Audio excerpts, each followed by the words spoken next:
7월 31일 화목의 메시지 요한계시록 20장 1절에서 15절 말씀입니다. 또 내가 보매 천사가 무저갱의 열쇠와 큰 쇠사슬을 그의 손에 가지고 하늘로부터 내려와서 용을 잡으니 곧 옛뱀이요 마귀요 사탄이라. 잡아서 1000년 동안 결박하여 무저갱에 던져 넣어 잠그고 그 위에 임봉하여 1000년이 차도록 다시는 만국을 미혹하지 못하게 하였는데 그 후에는 반드시 잠깐 노일이라. 또 내가 보좌들을 보니 거기에 앉은 자들이 있어 심판하는 권세를 받았더라. 또 내가 보니 예수를 증언함과 하나님의 말씀 때문에 목배임을 당한 자들의 영혼들과 또 짐승과 그의 우상에게 경배하지 아니하고 그들의 이마와 손에 그의 표를 받지 아니한 자들이 살아서 그리스도와 더불어 1000년 동안 왕노릇하니 그 나머지 죽은 자들은 그 1000년이 차기까지 살지 못하더라. 이는 첫째 부활이라. 이 첫째 부활에 참여하는 자들은 복이 있고 거룩하도다. 둘째 사망이 그들을 다스리는 권세가 없고 도리어 그들이 하나님과 그리스도의 제사장이 되어 1000년 동안 그리스도와 더불어 왕노릇하리라. 1000년이 참에 사탄이 그 옥에서 놓여 나와서 땅의 사방 백성 곧 곡과 마곡을 미혹하고 모아 싸움을 붙이리니 그 수가 바다의 모래 같으리라. 그들이 지면에 널리 퍼져 성도들의 진과 사랑하시는 성을 두르매 하늘에서 불이 내려와 그들을 태워버리고 또 그들을 미혹하는 마귀가 불과 유황못에 던져지니 거기는 그 짐승과 거짓 선지자도 있어 세세토록 밤낮 괴로움을 받으리라. 또 내가 크고 흰 보좌와 그 위에 앉으신 이를 보니 땅과 하늘이 그 앞에서 피하여 간데 없더라. 또 내가 보니 죽은 자들이 큰 자나 죽은 자나 그 보좌 앞에 서 있는데 책들이 펴 있고 또 다른 책이 펴졌으니 곧 생명책이라.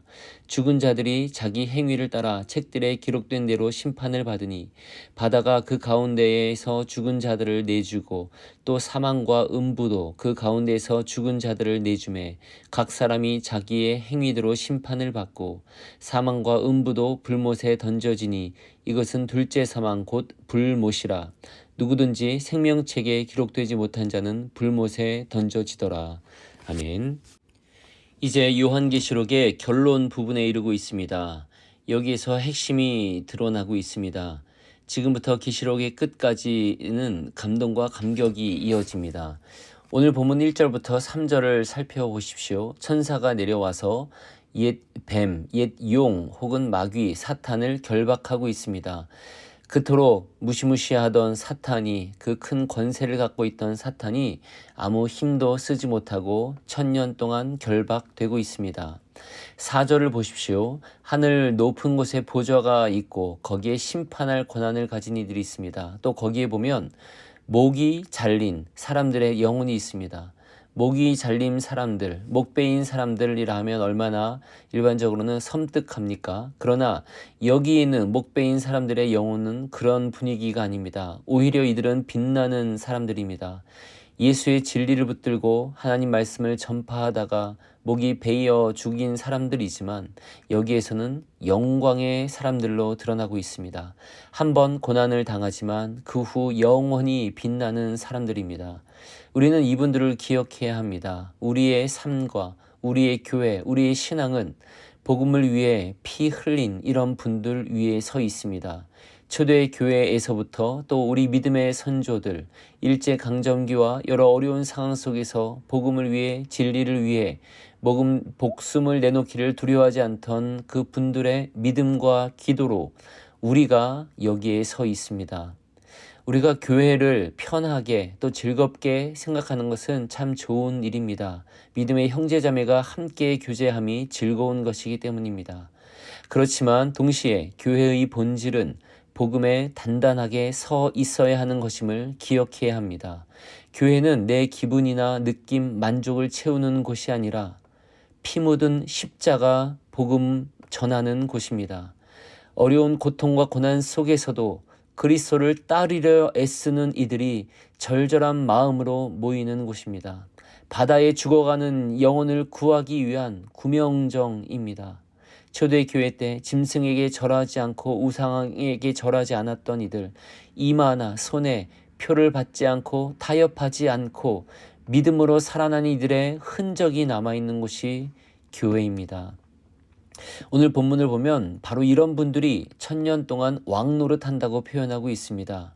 우리말로 왕노릇한다라는 표현은 어쩌면 약간 부정적인 느낌을 줍니다. 즉 왕도 아닌 것이 왕처럼 행동한다라는 그런 뉘앙스의 느낌을 받긴 합니다. 하지만 성경이 여기서 말하는 바는 그분들이 예수님과 함께 통치하고 함께 다스린다는 말입니다. 1000년 동안 말입니다. 왕과 같이, 왕과 함께 다스린다는 겁니다. 1000년 동안 다스린다 이 말은 하나님의 완전한 통치, 완전한 영원한 세계가 오기 직전부터 이미 그리스도와 함께 이들이 세상을 다스릴 것이라고 말하는 것입니다.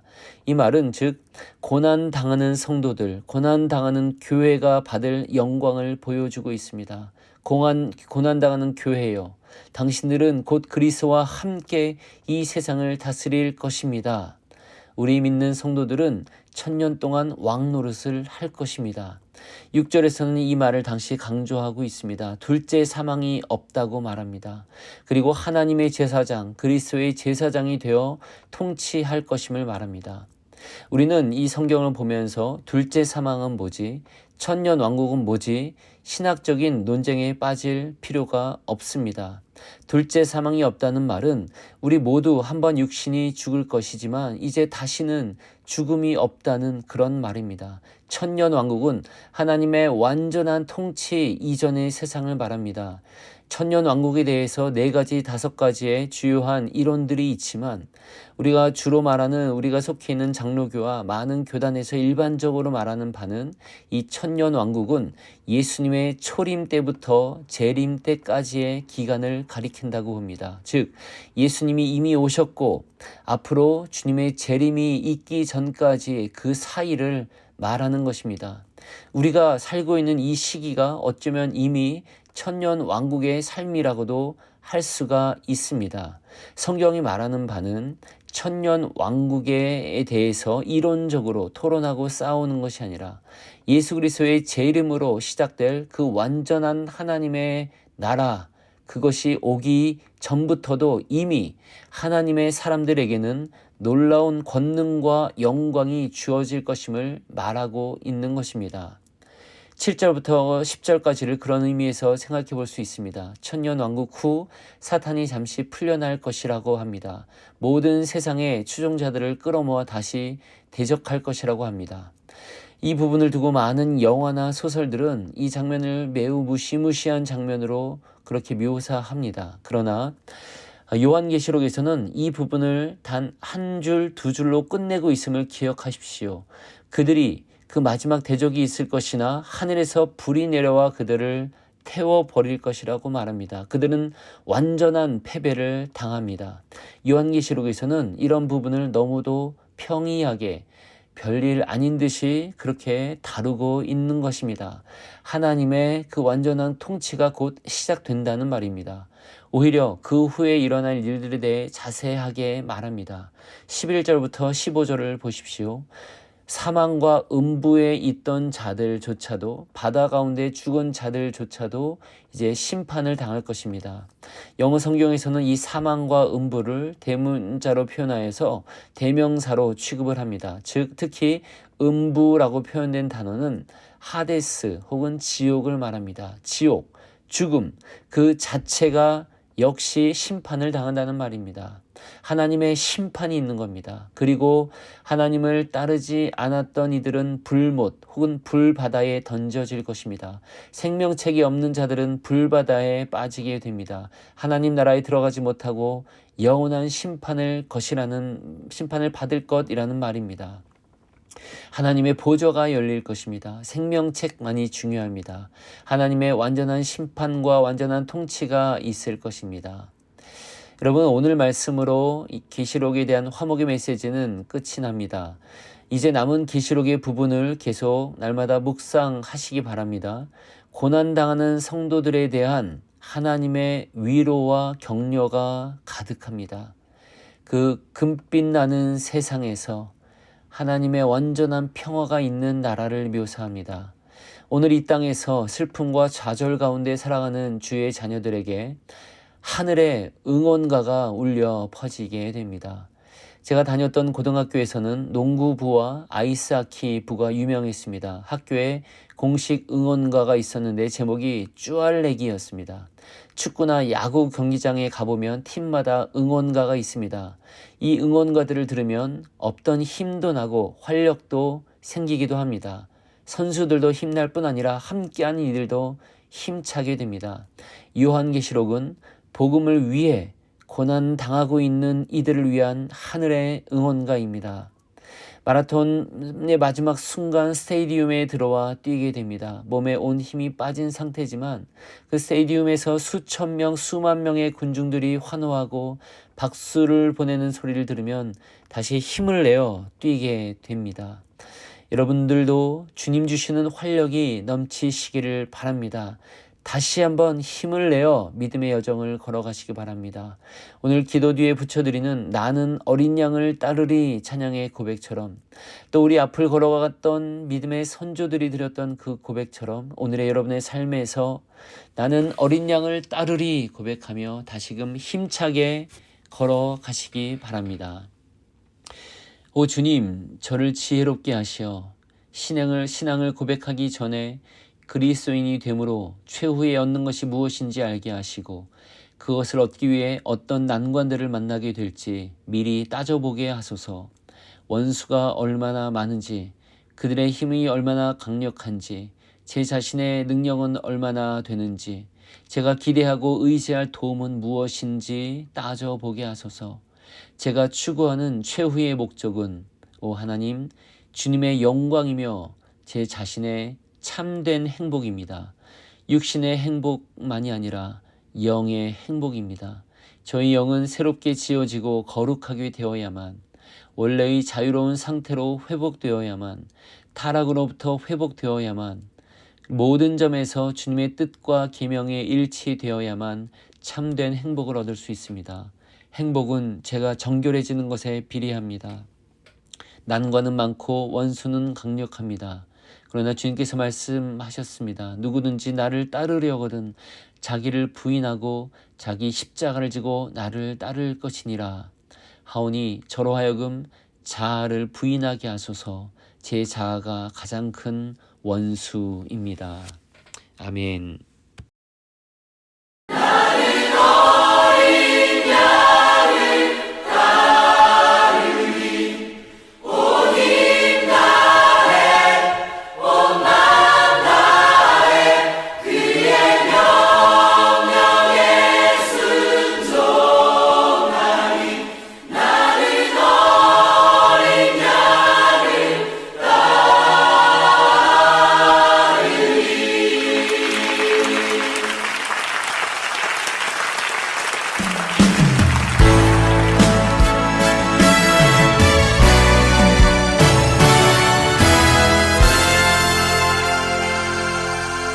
들었네 옛 성도들 복군 앞에 끌려간 그 이야기 주의 이름을 부인하면 살려주리라 약속했지만 모든 성도 죽음 택했네. 오 하나님 아들 보이지 않고 지금도 그들 목소리 천사 노래처럼 나 들을 수 있네. 나는 어린 양을 따르리 온 힘 다해 온 마음 다해 그의 명령에 순종하리. 나는 어린 양을 따르리.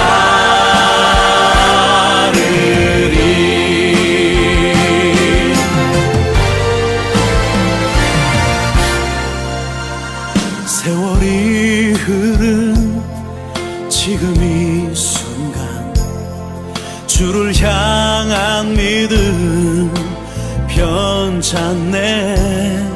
이제 주 위해 세상 버리고 십자가 들고 나가야 하리.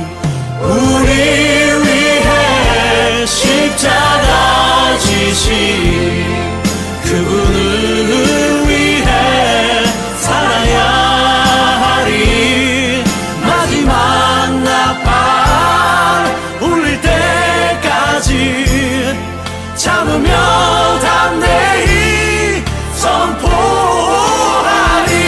나는 어린 양을 따르리.